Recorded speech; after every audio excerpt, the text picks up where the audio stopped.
Buenas noches. Lo invito a que abra su Biblia en Hebreos capítulo 11, versículo 23.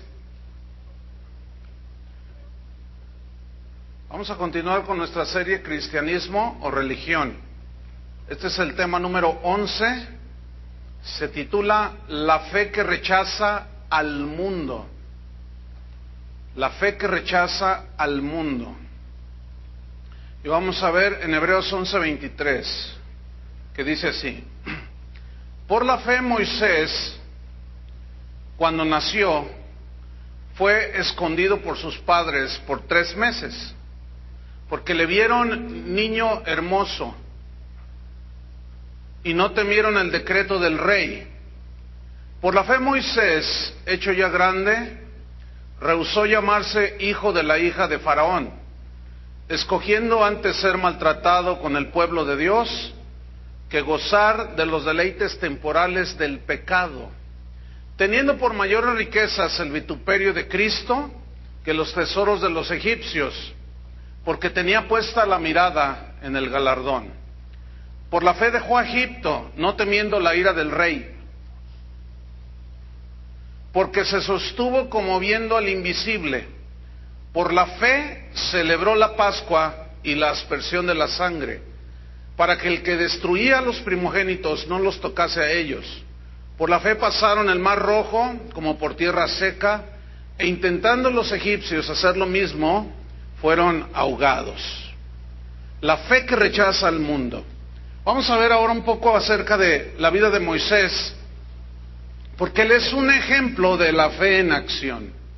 Sabemos que el cristianismo no son reglas, no son ceremonias, no son rituales, sino es el mensaje de Dios que llega a la persona, pero luego esa persona o el creyente pone en operación, en obra, lo que Dios le enseña a través de su palabra. Por eso decimos entonces que el cristianismo no es una religión, porque no son rituales, es un conocimiento de Dios, pero es también en el terreno de los hechos.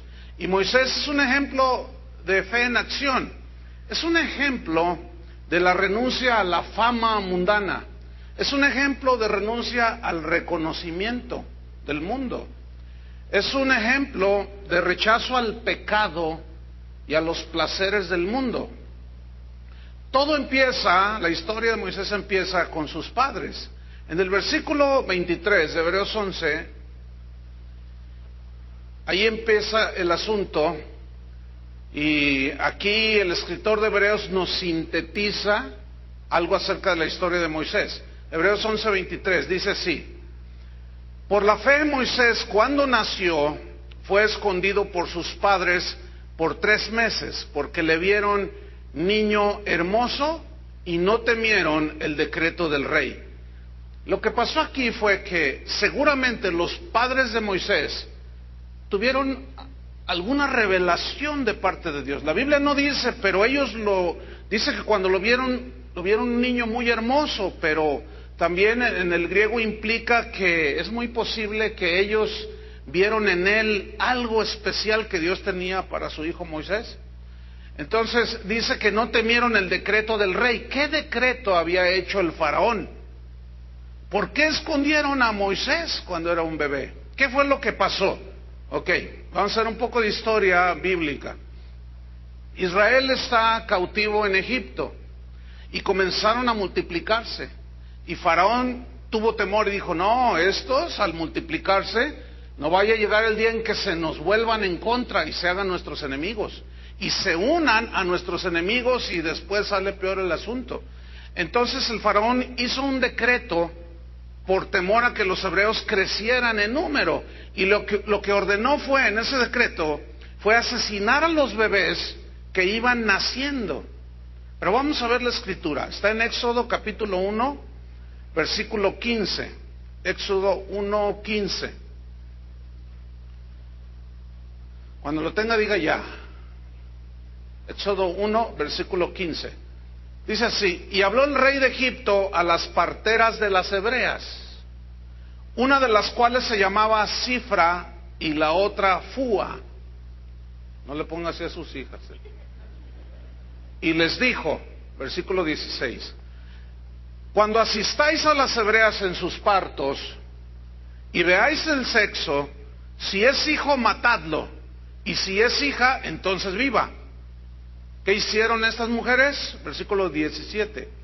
Pero las parteras temieron a Dios y no hicieron como les mandó el rey de Egipto, sino que preservaron la vida a los niños. Ok, aquí viene una pregunta. ¿Por qué desobedecieron las parteras a la orden y al decreto del rey de Egipto? ¿Qué acaso no dice la Biblia que nos sometamos a las autoridades? La Biblia dice que nos sometamos a las autoridades, ciertamente. Pero cuando estas transgreden los principios de Dios, no estamos obligados. Vamos a ver a Pedro y a Juan haciendo lo mismo cuando les prohibieron hablar acerca de Cristo, porque ellos habían llegado en Hechos capítulo 4, si lo va buscando allí, en el capítulo 3, ellos habían llegado al templo y había un cojo de nacimiento. ¿Recuerda la historia? Que pedía limosna ahí en la entrada del templo y le pidieron dinero, pero ellos no tenían dinero. Y le dijeron a este cojo: no tenemos dinero, pero lo que tenemos te damos, en el nombre de Jesucristo. En fin, el hombre fue sanado de una manera extraordinaria, y eso fue notorio a toda la ciudad. Los religiosos de ese tiempo se enfurecieron, porque dijeron: ¿cómo es posible, verdad, que sucedan estas cosas? Entonces los llaman, los intimidan y les hacen una prohibición. Veamos en Hechos 4:18. Dice: y llamándolos les intimaron que en ninguna manera hablasen ni enseñasen en el nombre de Jesús. Cállense, no abran la boca, no pueden hablar en el nombre de Jesús. Versículo 19.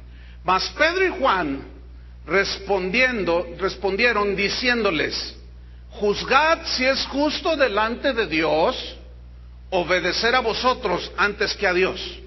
Ahora, los religiosos sabían que Dios era en primer lugar. El problema con ellos es que no reconocían a Jesucristo como el Hijo de Dios. Pero los discípulos, los apóstoles, sí, ellos no tenían ese problema, esa duda. Entonces ellos dijeron: juzguen si es justo delante de Dios obedecer a vosotros antes que a Dios. Es decir, por encima están los mandamientos de Dios. ¿Sí? Si alguien a mí me quiere intimidar diciendo que me calle porque hablo la palabra de Dios, así sea el apóstol más ungido de Guadalajara o lo que usted quiera, yo no estoy obligado a obedecerle a un hombre, más bien obedecer a Dios antes que a los hombres.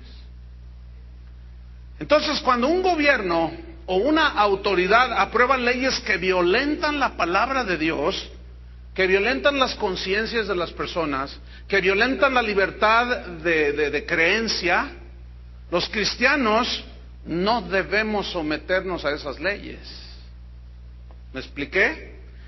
Déjeme ponerle unos ejemplos para que los discernamos. ¿Está listo? Ok. Usted recuerda que en el mes de entre abril y mayo se dio esa noticia sobre la influenza. ¿Recuerda? El gobierno aquí del estado, el gobernador, dio un decreto que debían de prohibirse todas las reuniones masivas. ¿Recuerda usted? Ahora, la pregunta es esta: ¿debíamos someternos al decreto del gobernador que nos prohibía reunirnos a todas las personas en reuniones masivas? ¿Sí o no? Muy bien, debíamos someter. Lo que pasa es que usted ya tiene el discernidor ya más o menos aceitado. Pero fíjese que hubo pastores aquí que dijeron: no, es menester obedecer a Dios antes que a los hombres, dijeron. Pero escúcheme, aquí el decreto no era para violar las conciencias, para violentar la palabra de Dios, sino era una medida sanitaria. Y fue para los ateos, fue para los católicos, fue para los testigos de Jehová, fue para los cristianos, fue para los cines, fue para los teatros, hasta para los payasos en el circo. Entonces ahí sí debíamos habernos sometido. Nosotros lo hicimos. Y por 3 semanas no tuvimos reuniones. Hubo quienes, al no entender esto, en su ignorancia decían, les faltó fe. No, a ti te faltó conocimiento, mi estimado. ¿Verdad? Otro ejemplo. ¿Se acuerdan del famoso pastor secuestrador? Ah, qué famoso se hizo, ¿verdad? La pregunta es esta. Bueno, ¿qué fue lo que hizo el pastor secuestrador? Lo que hizo fue secuestrar un avión que volaba de Cancún a la Ciudad de México para llamar la atención y, según él, darle un mensaje al presidente de la República y dar un mensaje de que Cristo venía, etcétera. Entonces, la pregunta es esta. ¿El pastor secuestrador podía violar las leyes con tal de predicar? No, por supuesto que no. Sin embargo, hasta una barra de abogados ya tiene el pastor secuestrador a su favor. 20 o 25 abogados lo están defendiendo porque dicen que es un héroe. Hágame usted el favor. No saben distinguir entre su mano derecha y su mano izquierda. Eso significa que entonces yo puedo matar a alguien porque no quiere aceptar a Cristo. O puedo violar las leyes en el nombre de Cristo. Eso es una aberración. Eso es una falta de conocimiento y de entendimiento de los principios de la Biblia. Este hombre lo tienen actualmente como un héroe, hermanos, por el amor de Dios. Es un delincuente y por lo menos le van a echar 20 años. Él dice que por Cristo, no, por violador las leyes. Ah, pero ¿qué tal si un gobierno aprueba leyes sobre el aborto y ordenan a todos los doctores practicar el aborto? Pregunta, ¿debe un doctor cristiano someterse a esa ley? No. Usted ya está bien aceitado del discernidor. Me da mucho gusto, de verdad. Claro que no. En el Distrito Federal ya está aprobado y al doctor que violenta al doctor que se niega a hacer un aborto, lo pueden demandar. Pero también hay una cláusula que dice que no pueden violar la conciencia del doctor. Bueno, de alguna manera allí estuvo bien, pero ¿qué en lugares o en países donde ya se legalizó y un doctor cristiano no puede decirle no a una persona, a una mujer que quiere abortar, con el pretexto de que es discriminación? Entonces allí ya el cristiano no está obligado a rebasar la ley de Dios, que dice no matarás. ¿Lo están entendiendo, verdad? Eso me gusta. Otro ejemplo. Si el gobierno prohibiera leer la Biblia, ¿debemos someternos? No. No, ahora hasta en el reloj puedes traer tu Biblia. Ya ven que son computadoras.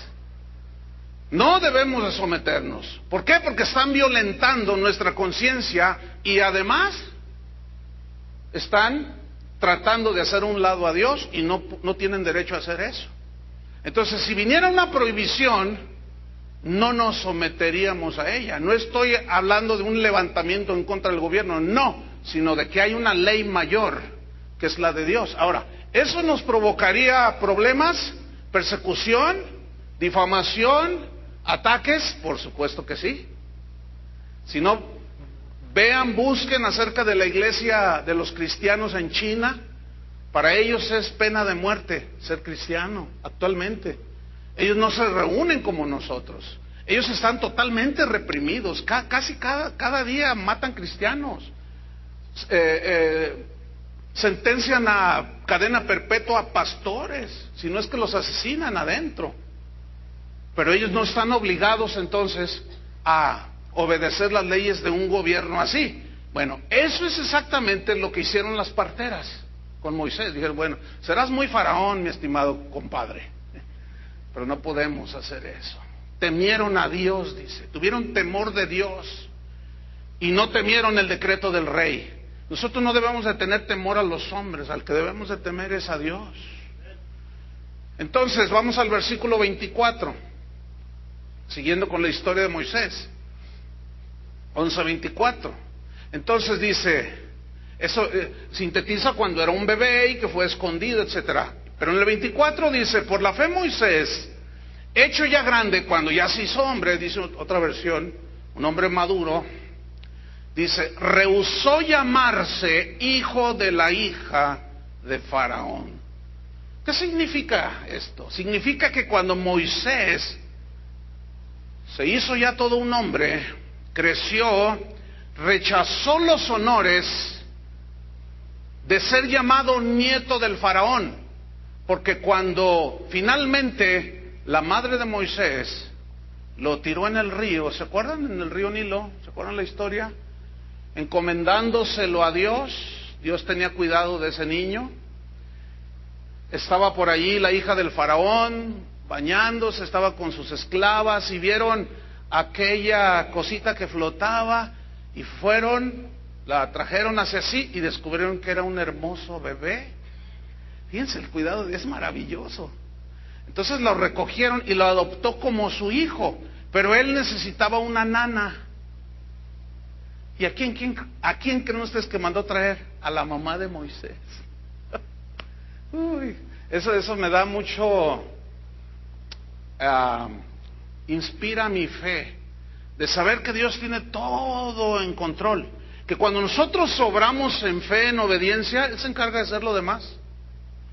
Entonces él creció y bueno, ser nieto del Faraón significaba que en su tiempo Moisés iba a llegar o podía llegar a ser hasta Faraón, podía llegar a ser rey de Egipto. Pero Moisés, según este versículo, dice que renunció a tan altos nombramientos. La pregunta es, pero Moisés, ¿por qué renunciaste? Primero, antes de darle la respuesta por qué Moisés renunció, quiero mostrarles en la Biblia que Pablo hizo exactamente lo mismo. Rechazó a los aplausos del mundo, a los logros personales, a la fama del mundo. Y en Filipenses 3, versículo 7, ahí San Pablo nos dice acerca de este mismo punto. Y es una lección para nosotros también. Dice Filipenses 3:7, pero cuantas cosas eran para mí ganancia, ¿les gusta esa palabra? Ganancia. O sea, una ganancia habla de algo que obtienes. Y pueden ser riquezas materiales, pero puede ser reconocimiento, fama, aplausos. Entonces Pablo era un hombre muy preparado, era un políglota, hablaba varios idiomas. Era un hombre que tenía mucho prestigio porque fue miembro del Sanedrín. Era un hombre que era un fariseo, o sea, un religioso estricto, y había tomado fama de un hombre derecho, íntegro, pero resulta que se puso en contra de los cristianos. Y bueno, ustedes conocen la historia de Pablo, cómo el Señor de una manera soberana tiene un encuentro con él se convierte. Y todos esos logros que había obtenido Pablo en el mundo, en la carne, en sus propios pensamientos, anhelos y deseos puramente humanos, cuando él conoce a Cristo se da cuenta que no es comparable. Pero seguía la tentación allí de la obtención del aplauso, del reconocimiento, de la fama y por qué no del dinero.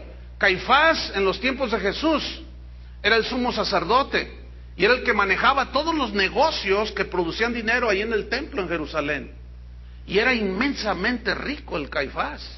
Entonces había manera de obtener ganancias deshonestas abusando de la fe del pueblo. ¿Qué es lo que hacen muchos hoy en la actualidad? Se aprovechan de la fe de la gente y obtienen ganancias deshonestas. Entonces Pablo se entiende que hasta era un hombre rico. Es muy probable que también lo era. Pero fíjense lo que dice. Pero cuantas cosas eran para mí ganancia, ahora que estoy en Cristo, ahora que entiendo el verdadero sentido de la vida, fíjate, las he estimado como pérdida por amor de Cristo. Ahora ya puse las cosas en el orden debido. Hay una riqueza mucho más grande que es el conocimiento de Jesucristo. Las riquezas espirituales, Pablo le escribió a los Efesios y les dijo, que el Señor nos había bendecido y nos había sentado en los lugares celestiales con Cristo y nos había bendecido con toda clase de bendición espiritual.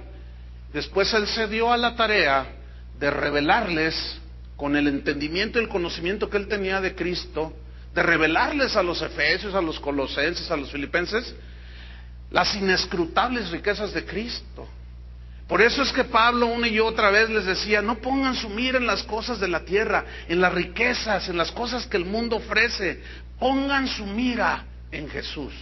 Busquen las cosas de arriba donde está Cristo sentado a la derecha del Padre. Ese era el énfasis de San Pablo. Entonces él dice, yo todas esas ganancias mundanas, lo que ustedes quieran, ahora las tengo como pérdida. No me importa perder todo eso. Ahora, el hombre mundano, el no nacido de nuevo, lo que quiere precisamente y anhela es lo que Moisés tenía a su alcance. Lo que el hombre del mundo, la mujer del mundo anhelan y desean es precisamente lo que Pablo ya había obtenido. Pero Pablo como Moisés, tuvieron eso como ¿qué? Como pérdida, por amor de Cristo. Versículo 8. Ciertamente aún estimo todas las cosas, se refiere a las cosas mundanas. No significa que él no usaba de los bienes que tenía, no está hablando de eso, sino que eso ya no tenía importancia para él primaria, sino que ahora era Cristo su importancia. Ciertamente aún, dice, estimo todas las cosas como pérdida por la excelencia del conocimiento de Cristo Jesús, mi Señor. Continúa, por amor del cual lo he perdido todo, dice, y lo tengo por basura para ganar a Cristo. No me importa la fama del mundo, no me importa que me aplaudan, no me importan los logros que yo haya tenido, no me importa ya las cosas del mundo. Ahora lo que me importa es obtener el conocimiento de Cristo Jesús, mi Señor, y por amor a Él estoy dispuesto a perderlo todo. Pero él utiliza una palabra muy interesante. Dice, por amor del cual he perdido todo y lo tengo por basura, basura. Esta palabra, los traductores usaron basura, es una buena traducción, pero en realidad la palabra que se tradujo por basura es una palabra griega, skubalón, con K, skubalón, y skubalón significa estiércol. Skubalón, que se tradujo por basura, significa estiércol, significa excremento. Es decir, Pablo está utilizando una palabra muy fuerte, ¿sí? Una palabra muy contundente. Dice, para mí, todo lo que yo gané, todo lo que el mundo me ofrece a mí, lo tengo por estiércol. Basura, eso es para mí. Entonces, Pablo y Moisés tenían por estiércol lo que el día de hoy algunos despistados cristianos tienen como meta. Lo voy a repetir. Pablo y Moisés tenían por excremento, por estiércol, lo que el día de hoy algunos despistados cristianos tienen como meta. Y tienen como meta algunos lograr hacer logros políticos, personales.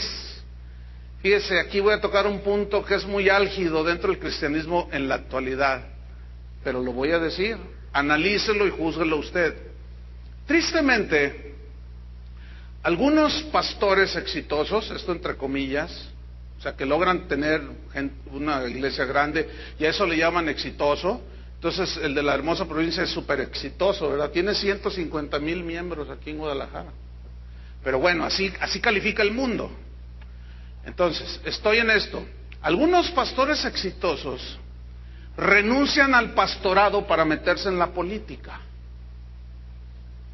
Y su ambición los lleva a querer ser senadores, diputados, y algunos no se miden, quieren llegar a ser hasta presidentes de su país. Y todo por un mal entendimiento al respecto, o por la ambición de poder.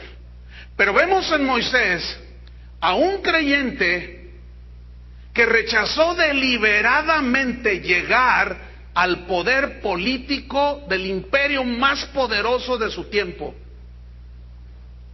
el egipcio. deliberadamente rechazó llegar a tener ese poder.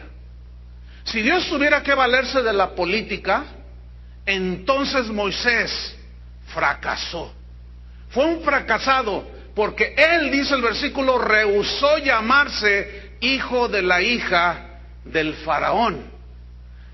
Pregunta, ¿fracasó Moisés? Pregunta, ¿era un torpe Moisés? Pregunta, ¿Moisés no tenía visión? ¿O qué pasó con Moisés? ¿Estaba mal de la cabeza? Moisés, esta es la oportunidad que Dios te dio para llegar a ser el rey de Egipto y así poder ayudar a tu pueblo. Y justamente hace lo contrario. Lo cual me enseña a mí que Dios no necesita valerse de nada. Él no depende de nada ni de nadie. Hoy la iglesia cristiana, aquí en México, estoy hablando aquí de la iglesia cristiana en México, nos están haciendo creer que necesitamos un presidente cristiano para que México cambie. Nos están haciendo creer que los cristianos, que los pastores, los cristianos tenemos que lograr, obtener y llegar a los altos puestos políticos, como senadores, diputados, grandes empresarios, compitiendo con Carlos Slim, por supuesto. Nos están queriendo hacer creer esto. Hoy hasta inventan partidos políticos los cristianos, creyendo ilusoriamente que solo así pueden bendecir a su país. O sea, están usando, ellos creen que necesitan ser políticos poderosos para poder bendecir al pueblo. Pregunta, supongamos que yo me lanzo de senador y soy senador y soy un pastor, pero llegué al Senado. Ok, entonces mi tarea es hacer propuestas, iniciativas de ley, aprobar leyes, pero pongan atención, esas leyes que yo propongo como legislador ¿van enfocadas a gobernar y a beneficiar solo a los cristianos? ¿O también tengo que buscar el beneficio, escúcheme, de los ateos, de los homosexuales, de los religiosos? Si yo como senador me dedicara a nada más extender leyes que los beneficien a ustedes, se me echa encima todo el país. Y yo voy a decir, es por Cristo. No, es que el sistema de gobierno que nosotros tenemos no permite hacer semejante barrabasada. Pues yo no sé a qué cristianos despistados se les ocurre pensar que si son políticos, que si son, si esa es su meta de llegar a ser senadores o diputados, ellos entonces van a ayudar a la iglesia de Cristo, dicen ellos. Eso está muy, pero muy dudoso. El asunto es que algunos de estos ministros desprecian el más alto llamamiento que un hombre pueda tener, que es servir al Dios vivo, servir a Dios en la proclamación del Evangelio, en el ministerio, de ser un proclamador de la palabra de Dios, y lo menosprecian y algunos lo están cambiando, el más alto llamamiento, por ser un triste diputado. Ahora, déjeme decirle otra cosa. Dios es soberano. Y a menos que sin buscarlo, sin desearlo siquiera, Dios te llevara a ti a un puesto político. Ese es otro asunto. Pero eventualmente esto sucede. Y cada vez que sucede, siempre fue, o que sucedió, o que no conozco un caso actual, pero en fin, pero siempre que en la historia de la Biblia sucedió que algún hijo de Dios llegó a un puesto político en un país, como Daniel, como José, como Esther, siempre fue para librar al pueblo del exterminio. Nunca fue para Dios ayudar, simple y sencillamente para beneficiar en lo material o en ciertas cosas a su pueblo. No. La reina Esther es otro ejemplo, ¿sí? Ella llegó a ser la reina, pero el propósito de ella era preservar a Israel del exterminio. José el soñador, él no tenía planeado ser el primer ministro de Egipto también. Él no tenía planeado, ¿verdad que no? Sus hermanos lo querían matar, pero Dios dirigió por allí el asunto. Eso es muy distinto. ¿Alcanza a hacer la diferencia? ¿Sí o no? Ok. Mire, Guatemala, país centroamericano, un saludo a los hermanos de Guatemala, ha tenido 2 presidentes cristianos, esto entre comillas. Ha tenido 2 presidentes cristianos en los últimos, no sé, 20 años, qué sé yo. Bueno, uno de ellos asesinó un montón de indígenas. Hoy ese expresidente sigue siendo un líder en una iglesia en Guatemala. Pero cuando él fue presidente, mandó a asesinar a muchos indígenas. Y el otro, cristiano, robó millones de dólares en su gestión. Y en Nueva York, un periodista guatemalteco lo vio en un centro nocturno, lo siguió, le tomó fotos, porque resulta que ese centro nocturno a donde entró, allí bailaban mujeres desnudas.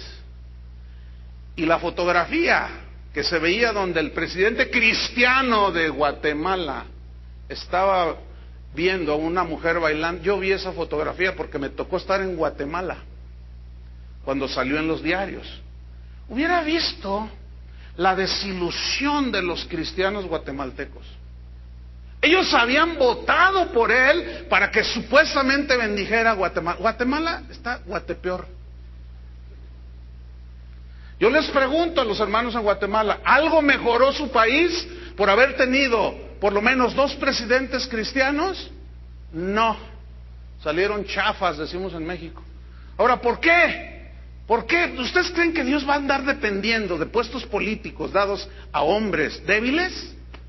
No, hermanos, Dios es Dios y Él es soberano y levanta al que quiere, pero no así. Estados Unidos, hermanos, tuvo sus 2 últimos presidentes cristianos, entre comillas. Iban a iglesias cristianas los domingos. Uno se metió con una colegiala y el otro dejó un desastre de país. Todavía queremos un presidente en México que sea cristiano. ¿Quién les gustaría que fuera presidente cristiano? ¿Quién? Uno, dígame uno. Menos ese. No, hombre. Chuy Olivares dijo, no, hombre, ese menos. No, hombre, olvídese. No. Fíjese, aquí en Guadalajara acaba de haber elecciones, ¿se acuerda? Que en junio pasado. Bueno, pues déjeme darle una gran noticia. Ya tenemos un pastor elegido como diputado. Un pastor de una iglesia aquí se lanzó para diputado por un partido y ganó. Nada más que resulta que el pastor violó el artículo 130 de la Constitución Política de los Estados Unidos Mexicanos. Le voy a leer un párrafo de lo que dice el artículo 130. Los ministros de culto no podrán desempeñar cargos públicos. Como ciudadanos tendrán derecho a votar, pero no a ser votados. Estoy en el artículo 130, inciso D. Como ciudadanos tendrán derecho a votar, pero no a ser votados. Quienes hubieran dejado de ser ministros de culto con la anticipación y en las formas que establece la ley, podrán ser votados. Y la ley dice que hay que renunciar 5 años antes de yo, si como ministro, querer lanzarme a un puesto público. Lo cual este pastor, pues obviamente, como buen mexicano, pero lo vergonzoso es que es pastor, violando las leyes. Yo sé que esto le va a llegar a él, y como es diputado, pues a lo mejor me va a querer meter a la cárcel, o me va a querer callar, pero no me interesa, no tengo miedo, no porque yo sea muy macho, o muy hombre, o muy... No se trata de eso. Se trata de ser o no ser. Se trata de entender bien lo que es el cristianismo, o mejor vámonos a ver jugar a las Chivas. Mire, el inciso E del código del artículo 130 dice: los ministros no podrán asociarse con fines políticos, ni realizar proselitismo a favor o en contra de cualquier candidato, partido o asociación política alguna. Queda estrictamente prohibida la formación de toda clase de agrupaciones políticas cuyo título tenga alguna palabra o indicación, cualquiera que la relacione con alguna confesión religiosa. No podrán celebrarse en los templos reuniones de carácter político. Eso dice nuestra honorable Carta Magna del país. Bueno, cuando va a haber elecciones siempre me llaman los políticos. Pastor, queremos que ore por nosotros. Sea payaso. ¿Por qué nada más en las elecciones? Yo no me creo eso de que quieren que oren por él. Yo no creo eso. ¿Por qué no vienen ahorita? ¿Por qué no vienen ahora? Ellos lo que quieren son votos. Ahora, infinidad de ellos me han dicho, pastor, préstenos su auditorio para hacer una campaña y para que su gente venga y ore y pues me deje decirles unas palabras. Entonces yo les contesto, ¿saben lo que dice el artículo 130? O sea, usted quiere ser gobernante y me está diciendo a mí que violente la ley. Son unos desvergonzados esa gente. Y saben una cosa, hermanos, hay gente que con tal de ser amigos de los políticos violentan las reglas, y nosotros tenemos que someternos hasta que no violenten la palabra de Dios, ¿sí o no? Entonces, hay leyes que sí, como esta, yo tengo que obedecerla. Yo no puedo prestarme ni parar a ningún político en este púlpito. Estaría violando la ley. Yo no puedo decirles voten por fulano de tal, porque estaría violando la ley. Y eso no se vale. Mi tarea no es hacer proselitismo político, mi tarea es predicar el evangelio. La iglesia, su tarea de la iglesia no es hacer proselitismo político a favor de ningún partido. La tarea de la iglesia es la predicación del evangelio. Eso es lo que mi Biblia me enseña a mí. Pero vamos a volver a Moisés, porque ahí estamos en la historia. Estamos en el versículo 24, que Moisés hecho ya grande, rehusó llamarse hijo de la hija de Faraón. Versículo 25. Escogiendo antes ser maltratado con el pueblo de Dios, que gozar de los deleites temporales del pecado. Fíjate, no solo Moisés rehusó altos nombramientos, no solo desairó el poder político, sino que dice una palabra muy importante, escogiendo. Esto tiene que ver con la voluntad, con la capacidad de discernir y de saber escoger entre lo bueno y lo malo, lo santo y lo profano, lo que es pecado y lo que no es pecado. Entonces Moisés escogió ser maltratado con el pueblo de Dios, que gozar de los deleites temporales que Egipto le ofrecía, del pecado que Egipto le ofrecía. San Pablo hizo exactamente lo mismo. Cuando él se decidió por Cristo, escogió ser maltratado por Cristo. Igualmente desechó todo lo político, todo lo carnal. Y vamos a 2 de Corintios 4:7. Esto le produjo contrariedades a Pablo. Él mismo le escribió a Timoteo, si alguno quiere vivir piadosamente en Cristo, sufrirá ¿qué? Persecución. Pretende usted obedecer a Dios, caminar con Dios en rectitud, y usted se va a echar encima a un montón de gente. Pero lo más triste, se va a echar encima a muchos que se dicen cristianos, porque te van a decir que eres un fanático, te van a decir que te falta visión, te van a decir que eres un mediocre, porque el cristiano como Moisés, como Pablo, como Juan, entendían perfectamente su misión como ministros de Dios y desecharon toda esa basura. 2 de Corintios 4:7. Pablo se sentía rico, aunque materialmente ya en ese tiempo era pobre. Pero fíjate, él habla de riquezas, habla de tesoro. Dice 2 de Corintios 4:7. Pero tenemos este tesoro, o sea, ¿cuál tesoro? Los tesoros de Cristo, de las inescrutables riquezas de Cristo. Tenemos este tesoro en vasos de barro, o sea, el vaso de barro somos nosotros, para que la excelencia del poder sea de Dios y no de nosotros. Escucha el versículo 8, que estamos atribulados en todo, mas no angustiados. A ver, pongan mucha atención, a ver qué Dios le muestra aquí. Que estamos atribulados en todo, tribulaciones de aquí, de dentro, de fuera, pero no estamos angustiados. Una cosa es tener tribulaciones por causa de Cristo y otra cosa es estar angustiados. ¿Por qué no se angustiaba Pablo? Porque él sabía lo que había escogido, sabía lo que había decidido. Por eso los primeros cristianos en el primer siglo, a ellos no les importaba morir como morían, devorados por las fieras, encendidos como teas humanas, no les importó, morían cantando, imagínense. Dice, estamos atribulados en todo, mas no angustiados, dice, en apuros, mas no desesperados, perseguidos, mas no desamparados. O sea, Dios sigue siendo nuestro amparo, pero por causa de Cristo y de tener por basura el mundo, eso tenemos ahora. Dice, derribados, pero no destruidos, llevando en el cuerpo siempre por todas partes la muerte de Jesús, para que también la vida de Jesús se manifieste en nuestros cuerpos. Porque nosotros que vivimos, siempre estamos entregados a muerte por causa de Jesús. ¿Por causa de qué? De Jesús.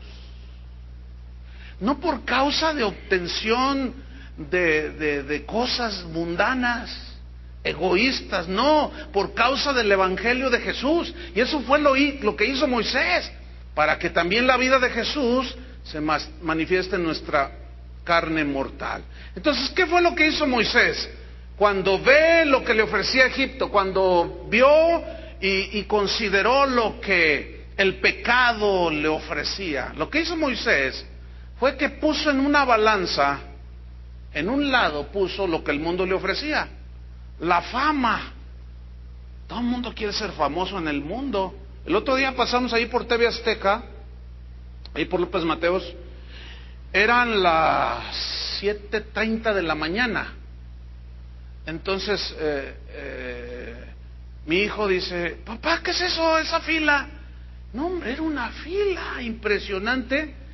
Entonces le digo, no, pues no sé. Entonces dice, es que están haciendo un casting para encontrar a no sé qué, un cantante, un artista, y había una fila que daba vueltas así.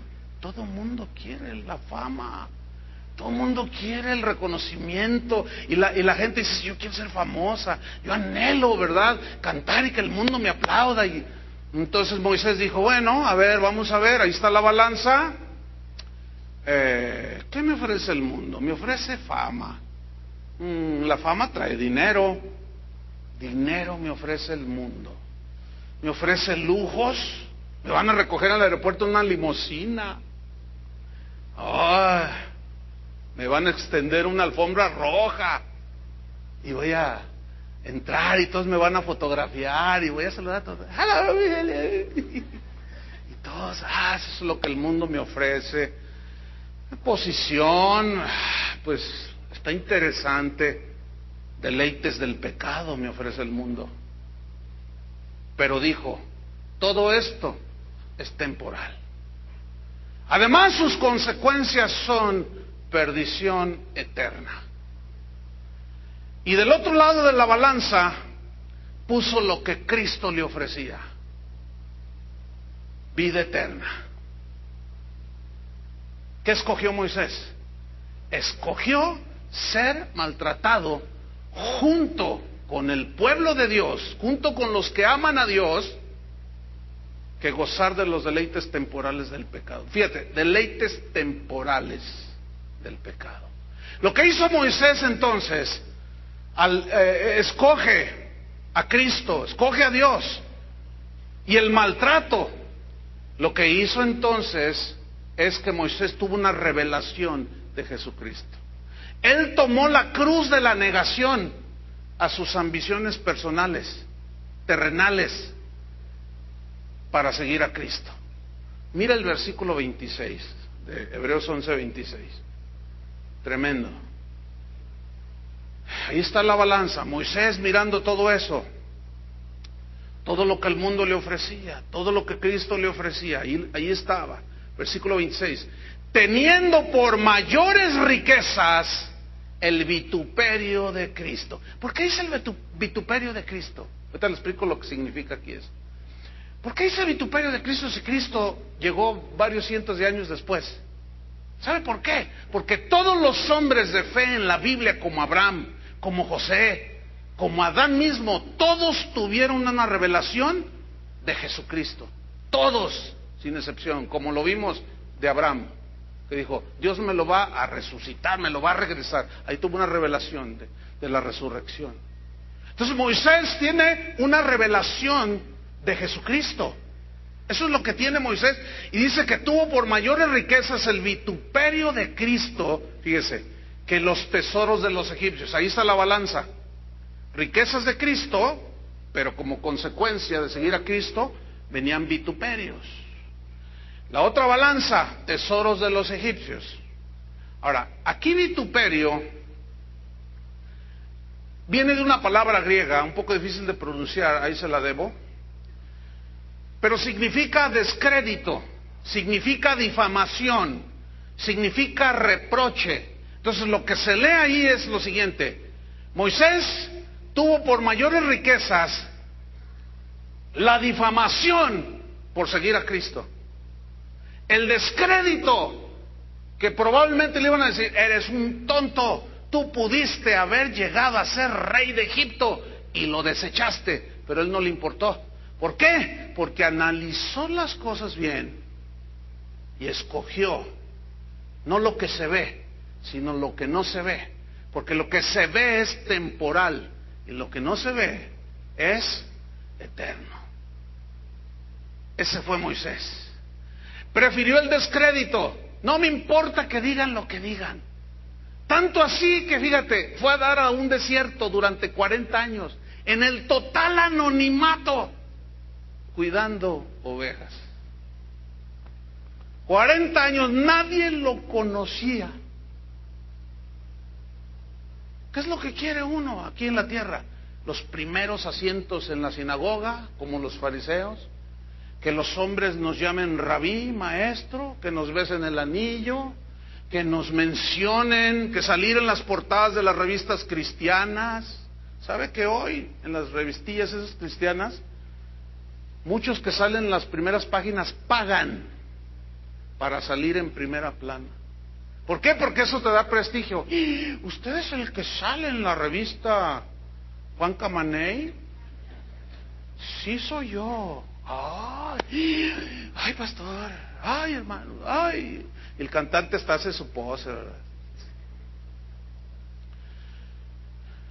Hoy escogemos, hoy muchos que se dicen cristianos están escogiendo lo que Egipto les ofrece, lo que el rey de Egipto les ofrece, lo que Satanás les ofrece. Lo mismo se lo ofreció a Cristo. Le mostró todos los reinos del mundo. Mateo 4, no lo busquen. Todo eso te doy si postrado me adorares. ¿Y qué dijo Cristo? Escrito está, Satanás, al Señor tu Dios adorarás y a Él solo servirás, le dijo. Sigue ofreciendo lo mismo. Es hasta repetitivo. Y Moisés escogió el descrédito, el reproche y la difamación. Eso escogió. Ahora que andaba en los Estados Unidos visitando algunas de las casas de oración, estuve en California, en Houston y en Carolina del Norte con Ernesto y Cristina. Y me dijo algo, me dijo, oye, fíjate que un hermano que conocemos ambos andaba diciendo, ¿se acuerdan que yo no prediqué como por 3 semanas? 3 semanas, como por 2 o 3 meses. ¿Se acuerdan? ¿Saben qué empezó a decir la gente? Empezaron a decir de todo. Que yo tenía influenza, que había cometido un delito y que la ley me perseguía. Unos dijeron que yo había matado a alguien y que por eso, hazme favor, y que, pero lo que ellos me dijeron fue que me habían disciplinado, y estaba yo sentadito allí como está ahorita usted, que porque yo no debía predicar como predico. Y fíjese que hace como un mes sonó el teléfono y era un pastor de aquí de la ciudad. Y luego, bueno, busco a Chuy Olivares. Le digo, yo soy. ¿Quién habla? Y ya me dijo el nombre. Le dije, ¿qué tal? ¿Cómo estás? Me dice, bien, ¿y tú? Le digo, no, pues bien. Le dije, oye, ya supe, que tú eres de los que andan diciendo. Él no pensaba que yo sabía. Que yo me ando escondiendo de la ley, que porque hice un delito. Le dije, oye, pues qué extraño, fíjate, tú me encuentras y la policía no me encuentra. O sea, así como usted se rió, yo me carcajeo, hermano. Te difaman, te inventan, te dicen un montón de cosas, pero, ¿saben una cosa? Yo ya escogí hace muchos años, yo ya no puedo regresarme. Ya no puedo regresarme. A punto de ser gerente de una empresa muy grande aquí en Guadalajara, Dios me dice, ya, deja todo y vente. Y yo renuncié a todo eso. De un sueldo que en mi vida yo había siquiera soñado ganar eso, no me importó. ¿Por qué? Porque yo ya había hecho, hacía tiempo, un análisis de lo que el mundo me ofrecía. Conozco un hermano que es rico, él no es de Guadalajara, es de otra ciudad aquí en México. Me dice, pastor, yo quiero servir a Dios, estoy cansado de ganar dinero, así me dijo. Dice, mire pastor, en estos últimos 2 años he ganado lo que en 25 años en mi negocio no había ganado. En 2 años. Apenas hago una inversión y se me multiplican millones y millones. Estoy cansado de ganar dinero. Dice, y me siento vacío, ya me cansé, quiero servir a Dios. Tú dirás, tu mente carnal, humana, dices, pues qué tonto, que siga ganando. Pero resulta que él ya lo ganó, ya lo tiene. Es riquísimo. Pero dice que no tiene satisfacción. No sé cómo estuvo su situación personal, pero Moisés desechó todo esto. David, en cierta manera, lo hizo también, no en cierta manera contundente, ¿sí? Todos los hombres de Dios en la Biblia, los que siguieron a Dios, se ve que escogieron el descrédito, el reproche y la difamación. Ahora, vamos al versículo 26 otra vez. Dice que teniendo por mayor riquezas el vituperio de Cristo que los tesoros de los egipcios. ¿Por qué? Fíjate, porque tenía puesta ¿qué? La mirada en el galardón, en el premio que Dios le estaba ofreciendo si él le servía y era fiel. Y ese galardón es la corona de justicia que Dios ha prometido a los que le aman. Ese mismo galardón, esa misma corona, Moisés, Pablo dijo, ya estoy para ser sacrificado, he terminado la carrera con gozo, por lo demás me espera la corona de justicia, el premio que Dios ha prometido, y he acabado la carrera. Y ya estaba anciano. Al poco tiempo Dios le reveló a él que ya pronto moriría, y efectivamente fue sacrificado, fue mártir de la iglesia cristiana y lo asesinaron, pero no le importó. Ahora esos hombres gozan la eternidad en la presencia de Dios, hermanos. Y no tendrán que avergonzarse de qué hiciste con lo que yo te puse en tus manos. Te puse el evangelio en tus manos. ¿Qué hiciste? Pablo decía, ay de mí si no predico el evangelio. Ay de mí si los entretengo nada más. Yo les predico, no quiero saber otra cosa más que a Jesucristo y a este crucificado. Porque el evangelio es poder de Dios para el que cree. Para el que no cree es tropezadero. Pero para los que creen es el poder de Dios. Entonces dice que tenían puestas la mirada en el galardón.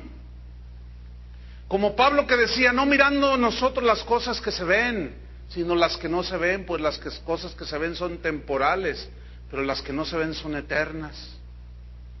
Versículo 27, por la fe dejó Egipto. O sea, su fe en Cristo, porque él tuvo una revelación de Cristo cuando dice que la roca que él le habló, salió agua de ella, ¿se acuerda? Y esa roca era Cristo. Él sabía que era Cristo. Tuvo una revelación. Y por esa fe en Dios dejó Egipto y todo lo que le ofrecía, no temiendo, estoy en el versículo 27, no temiendo la ira, el enojo del rey. Fíjate, porque se sostuvo como viendo al invisible. Qué frase, ¿no? Se sostuvo como viendo al que no se ve. Eso es la fe. La fe se sostiene en algo que no ves, y Dios es espíritu y no lo vemos. Por eso Jesús dijo, más bienaventurados son los que creen sin haber visto. Entonces, por esa fe, notas cómo el Evangelio coincide definitivamente con la experiencia de todos los hombres que amaron a Dios. Ahí está el Evangelio revelado. Se sostuvo como viendo al invisible. Nosotros vemos a Cristo, no lo vemos. Pero ¿qué es lo que nos sostiene? La fe, la confianza.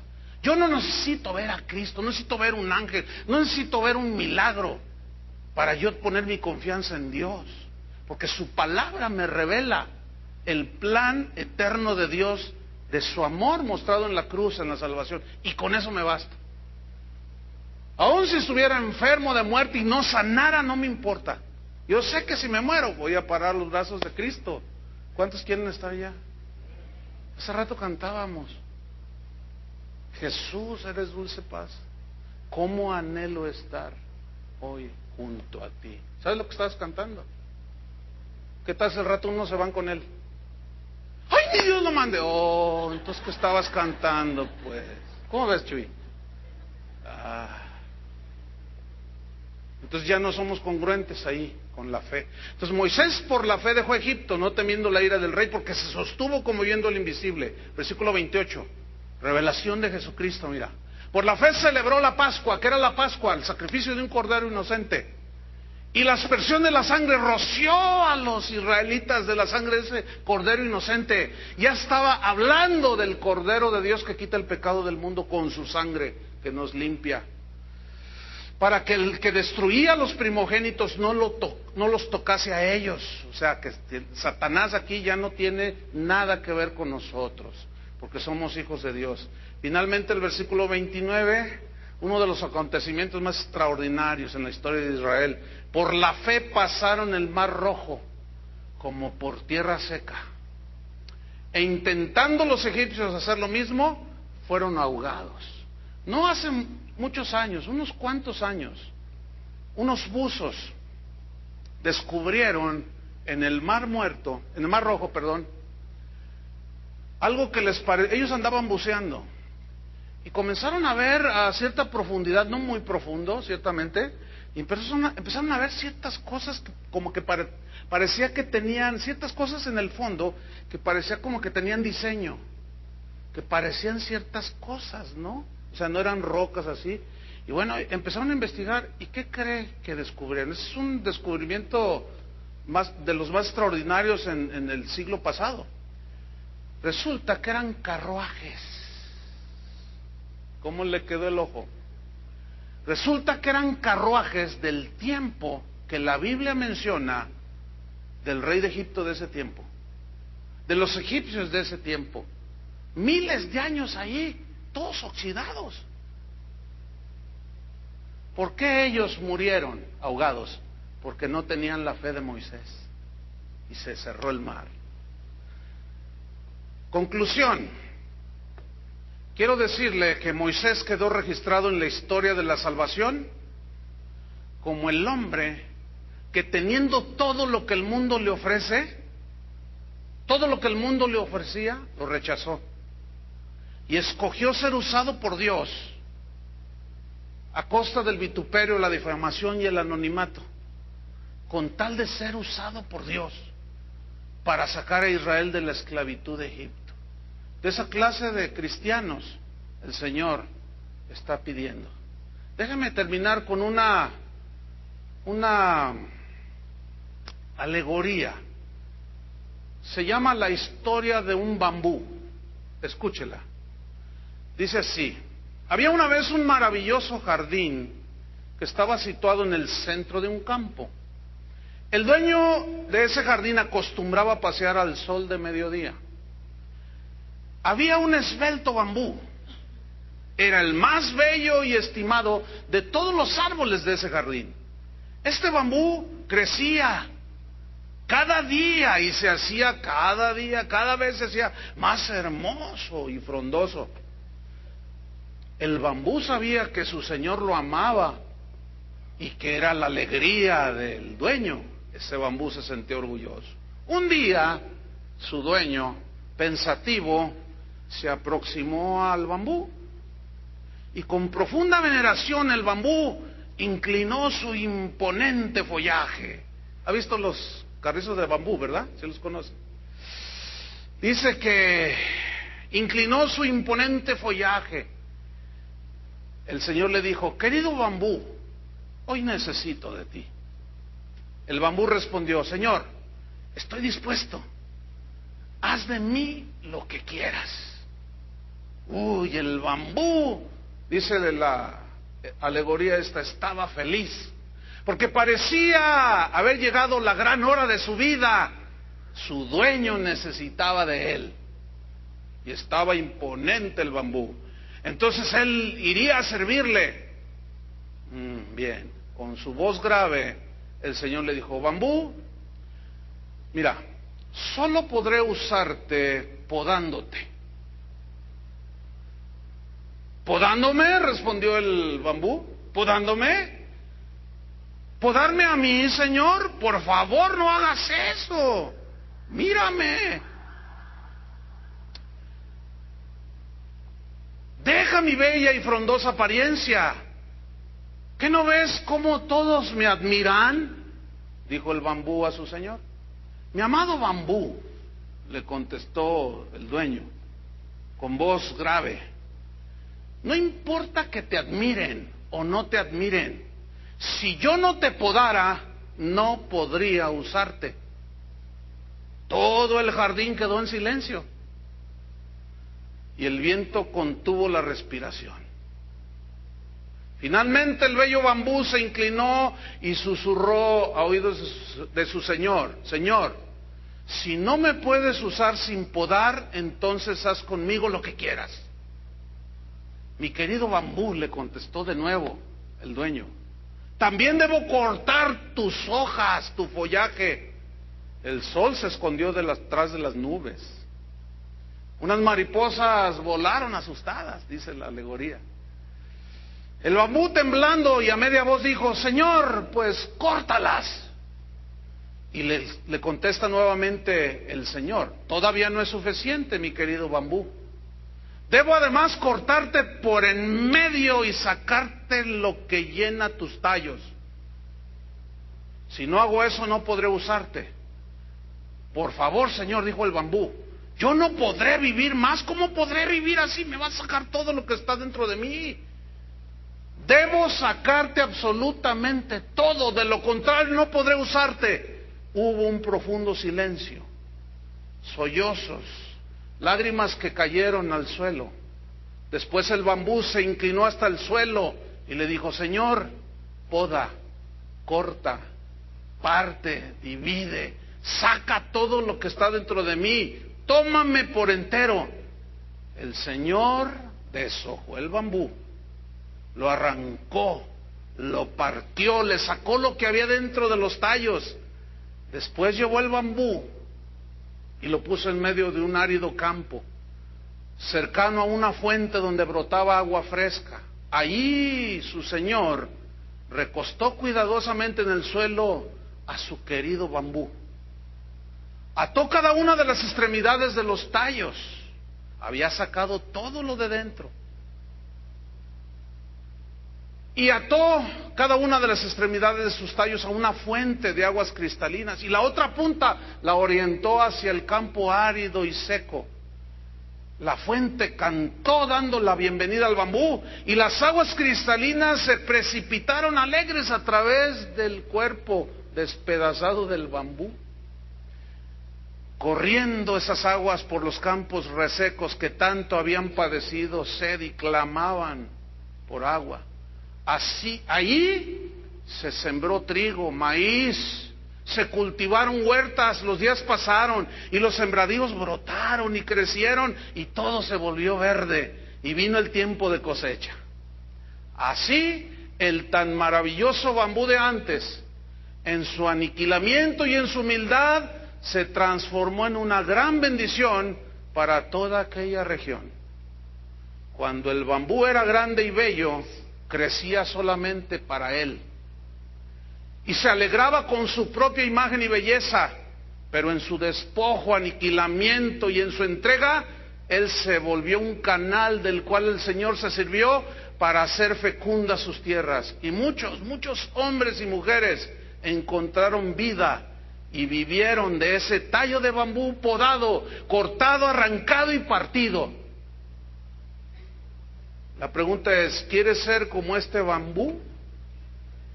Tú escoges. Vamos a orar. Señor, te damos las gracias, porque tu palabra siempre es viva y eficaz. Gracias, Señor, porque tú nos estás mostrando no una religión, sino el verdadero cristianismo. Gracias, Señor, porque la vida de este hombre, mortal como todos nosotros, nos enseña tanto. Su fe puesta en ti lo hizo poner en la balanza los títulos humanos, los logros humanos, lo que Egipto y el mundo, Faraón le ofrecía. Y en otro lado de la balanza puso lo que tú, Cristo, le ofrecías también. Y Moisés escogió el anonimato, el maltrato, la difamación, junto con aquellos que aman a Dios. Prefirió todo eso que gozar de los deleites temporales del pecado y de Egipto. Y tuvo por mayores riquezas el vituperio de Cristo, todo lo que vendría por seguirlo a Él. Le fue más valioso Cristo que los tesoros de los egipcios. Y Moisés puso su mirada en el galardón eterno. Su fe lo hizo salir de Egipto, dejar todo, pero junto con esa salida se llevó a muchos hijos a la gloria. No tuvo temor del rey de Egipto, porque se sostuvo como viendo el invisible y celebró simbólicamente el sacrificio de Cristo, la Pascua, y tuvo revelación de Jesús, y tuvo por basura todo lo que el mundo ofrecía. Señor, te damos gracias. Te agradecemos, Señor, tu palabra, que siempre nos ubica. Tu palabra está sobre las leyes de los hombres. Tu palabra está sobre las tradiciones de los hombres. Y queremos ser fieles a ti, Señor, y a tu palabra.